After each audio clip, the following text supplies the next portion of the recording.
Good afternoon. Thank you everyone for clicking on the video.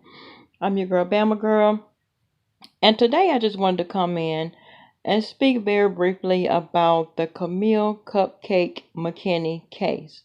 Now, many of you do not know, but I am a mortician by profession, and this has bothered me so bad because this baby has lost her life for no reason at all. She was at a birthday party, minding her own little girl business, playing around, having a good time as most 3-year-olds do, and she was snatched. Now, the case comes out of Birmingham, Alabama, and like I said, she was at a birthday party and was kidnapped. Now, everybody has been coming down hard on the mother, saying that she should have been watching her kids more. Where was she? What was she doing? Why didn't she have an eye on her? How could she let her disappear? How could she let her get kidnapped as if it was her fault? Now, dealing with people that have lost children and everything, they are in a state of mind that unless you've already lost a child, you couldn't possibly imagine what they're going through and what they're dealing with.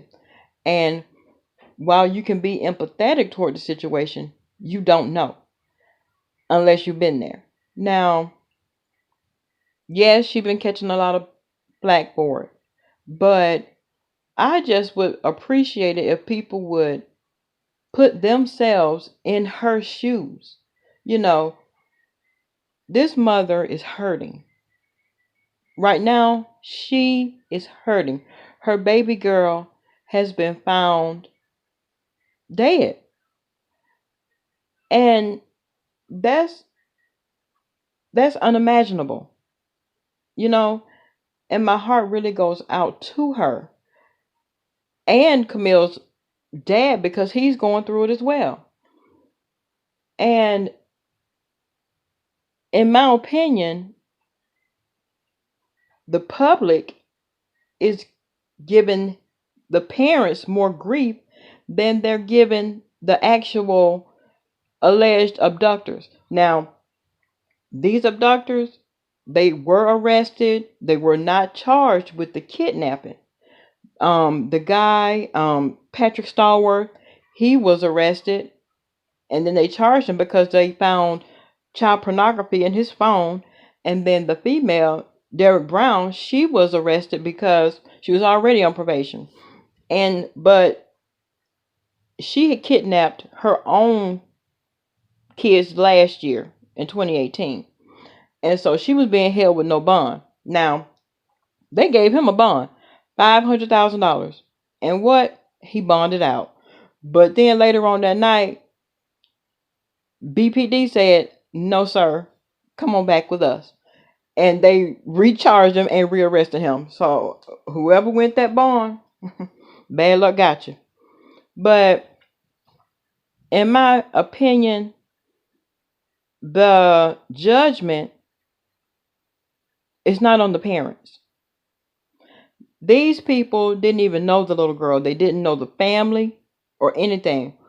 And you know, it's the same old. These are little kids. They're all look to be under 7 years of age. And it was seen on the surveillance that they were following someone. And listen, y'all, they interviewed a little boy.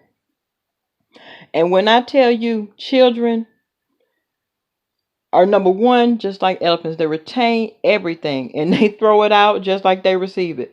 They interviewed this little boy. He told the color of the truck.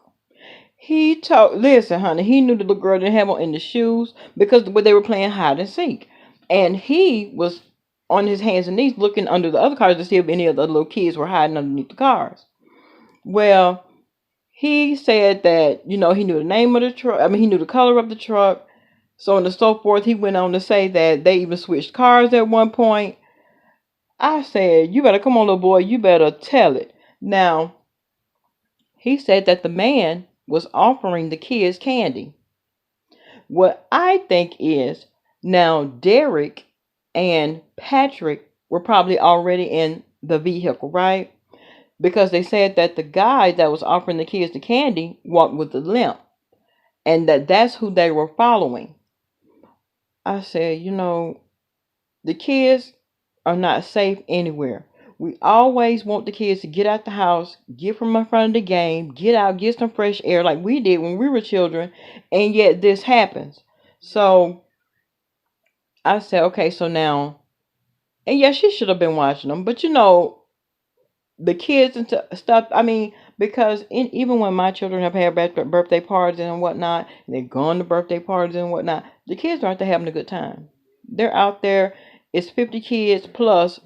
Most of the time, I know in my neighborhood and the parties that my children have attended have been that way.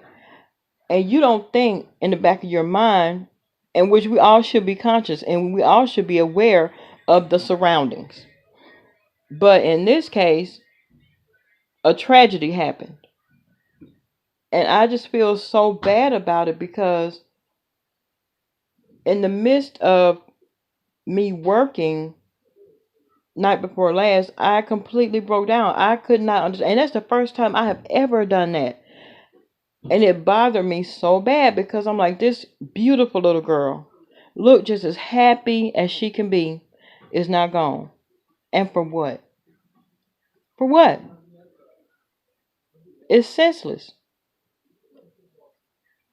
The state that the world is in today is unexplainable.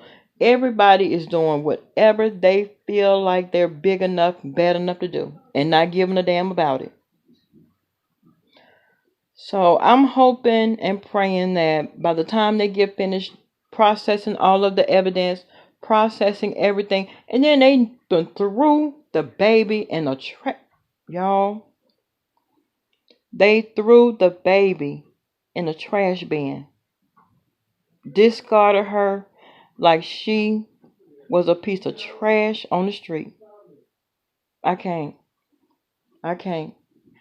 So I hope and pray. And a lot of people tell me, well, can't you forgive? No. Hell no, I can't forgive them. I can't forgive them. And if it was up to me, I would do the injection. Because at the end of the day, for you to do this baby girl like this, why do you deserve to live? You don't. I believe in an eye for an eye and a tooth for a tooth. Okay, guys, I'll see you all on the next video. Thank you.